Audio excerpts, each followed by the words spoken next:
Hello दोस्तों, agriculture success Bhaniram डाल YouTube channel में आपका एक बार फिर से स्वागत है। आज का जो हमारा टॉपिक है वो है एग्रोनॉमी क्रॉप सस्य विज्ञान की फील्ड क्रॉप अरहर, जिसको अपने इंग्लिश में पिजन पी भी कहते हैं। अरहर या पिजन पी, इसका बॉटनिकल नेम है केजान। कुल है लेग्यूमिनेसी। लेग्यूमिनेसी का दूसरा नाम अभी अपने पहले बात कर ही चुके हैं, फेबियसी होता है। उत्पत्ति स्थल है इसका भारत। गुणसूत्र संख्या 2n बराबर 22। लगभग जो खरीफ की दलहन होते हैं उनमें गुणसूत्र संख्या 22 ही होती है। सिर्फ ग्वार को छोड़ के, ग्वार में 14 होती है। बाकी खरीफ की जो दलहन है उनमें गुणसूत्र संख्या आपको 22 ही मिलेगी। पुष्पक्रम का प्रकार है रेसिम। फल का प्रकार पोड। लेग्यूमिनेसी कुल की जो फसलें होती है उनमें फल का प्रकार पोडी होता है। प्रोटीन की मात्रा होती है उसमें 20.9 यानी लगभग 21% के आसपास होती है। अरहर का उपयोग दाल के लिए और पशुओं के चारे के लिए किया जाता है। अरहर को रक्षक फसल या मृदा क्षरण को रोकने के लिए भी काम में लिया जाता है। खेत के चारों ओर लगा देते हैं तो इसमें क्या होता है, ये पशु इसके अंदर से घुस नहीं पाते हैं। और मृदा क्षरण को भी रोकती है, मिट्टी को ये क्या करती है, बांध के रखती है। तो रक्षक या गार्ड क्रॉप तो कौन सी होती है, जो पशुओं वगैरह से खेत को बचाती है उसको रक्षक फसल कहते हैं। और मृदा क्षरण को रोकती है यानी मिट्टी को बांध के रखती है तो उसको कवर क्रॉप बोलते हैं। तो कवर क्रॉप के रूप में भी काम आती है, गार्ड क्रॉप के रूप में भी काम आती है। अरहर को लाल चना भी कहा जाता है। और भारत में खरीफ की मुख्य जो दलहन फसल है अरहर। ऐसे पूछ ले दलहन मुख्य दलहन फसल है तो मुख्य दलहन फसल तो है चना, और दूसरी मुख्य दलहन फसल है वो है अरहर। लेकिन चना रबी में लगता है और अरहर खरीफ में लगती है। तो खरीफ की मुख्य दलहन फसल कौन सी होगी, अरहर होगी।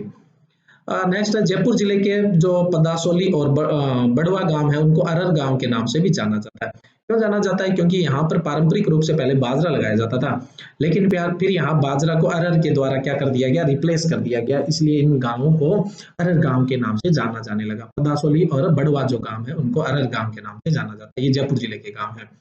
अरहर एक ओपन क्रॉस पॉलिनेटेड क्रॉप है यानी बहुधा पर परागित फसल है। नेक्स्ट है अरहर की वृद्धि के लिए उपयुक्त तापमान होता है 30 डिग्री सेल्सियस से लेकर 35 डिग्री सेल्सियस तक। यह आर्द्र व शुष्क जलवायु की फसल है। और जहां जिन क्षेत्रों में 70 से 100 सेंटीमीटर वार्षिक वर्षा होती है उन स्थानों पर अच्छी उपज देती है। मृदा इसके लिए दोमट, चिकनी दोमट और कपास वाली जो काली मृदा होती है वो उपयुक्त रहती है। अच्छी फसल के लिए उपयुक्त पीएच मान होना चाहिए 6.5 से 7.5।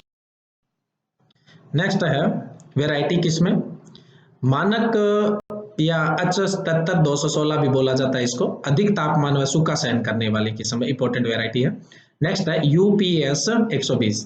सबसे अगेती किस्म है, 120 से 125 दिन में कटाई के लिए तैयार हो जाती है। सबसे छोटे टाइम की जो है, शॉर्ट ड्यूरेशन की जो वेराइटी है, इंपोर्टेंट वेराइटी है UPS 120। 120 से 125 दिन में तैयार हो जाती है। नेक्स्ट है ICPL 87। प्रगति नाम है इसका। उकट्ठा प्रतिरोधी है यानी जो विल्ट रोग होता है उसके प्रतिरोधी किस्म है। ICPL 8 यह प्रथम संकर किस्म है। अरहर की पहली हाइब्रिड वैरायटी है जो इक्रीसेट हैदराबाद द्वारा 1991 में विकसित की गई थी। नेक्स्ट है NP15। उत्तरी भारत में पछेती लगाई जाती है।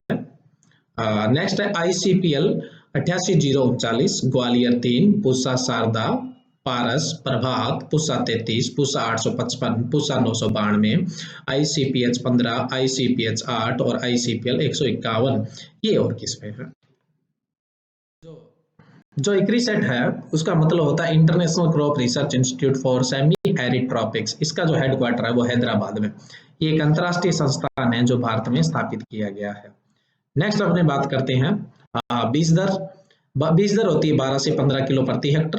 बुआई का समय होता है जून के प्रथम सप्ताह से मध्य जुलाई में बुआई करते हैं। पौधरोपण दूरी रखते हैं 60x20 या 75x20 सेंटीमीटर। प्रभात और कोई और बोनी किस्म है, प्रभात वैसे बोनी किस्म, प्रभात या कोई और बोनी किस्म है तो उनके लिए पौधरोपण दूरी अपने 30x20 ही रखेंगे।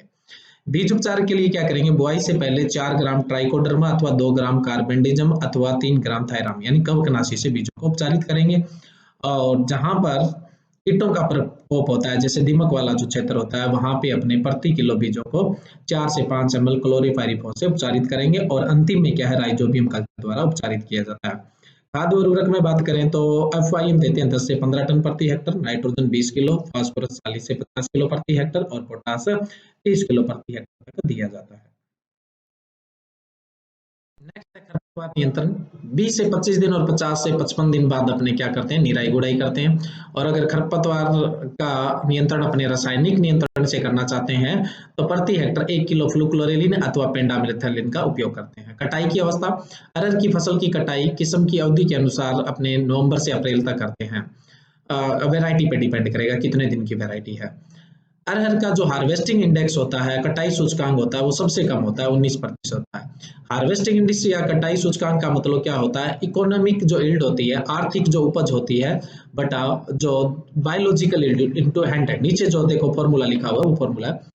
ग्रेन यील्ड को आप इकोनॉमिक यील्ड भी बोल सकते हो, ग्रेन यील्ड बटा बायोलॉजिकल इनटू 100। ग्रेन यानी दाने की उपज कितनी हुई है, वो ग्रेन यील्ड या इकोनॉमिक यील्ड है। बायोलॉजिकल यील्ड क्या होती है, जो पौधा है उसके जो शुष्क भार होता है उसको बायोलॉजिकल यील्ड कहते हैं। इन दोनों का जो कंपैरिजन है वो क्या कहलाएगा, हार्वेस्टिंग इंडेक्स कहलाएगा। नेक्स्ट है उपज होती है इसकी 15 से 30 क्विंटल प्रति हेक्टर, और पास की रेंज पूछ ले तो 20 से 25 क्विंटल प्रति हेक्टर। भंडारण, दानों में 10 से 12% नमी रहने पर अपने क्या करते हैं, भंडारित करते हैं। मुख्य रोग है इसका उकट्ठा, जो अल्टरनेरिया अल्टरनाटा कवक के कारण हो रहा है सर, और उसके अलावा पत्ती धब्बा रोग है वो सर्कोस्पोरा कवक के कारण होता है। श्यामवर्ण होता है वो कोलेट्रिकम स्पीसीज नामक कवक के कारण होता है। तो इनके नियंत्रण के लिए कवकनाशी का छिड़काव करते हैं। मुख्य कीट है कातरा और एफिड।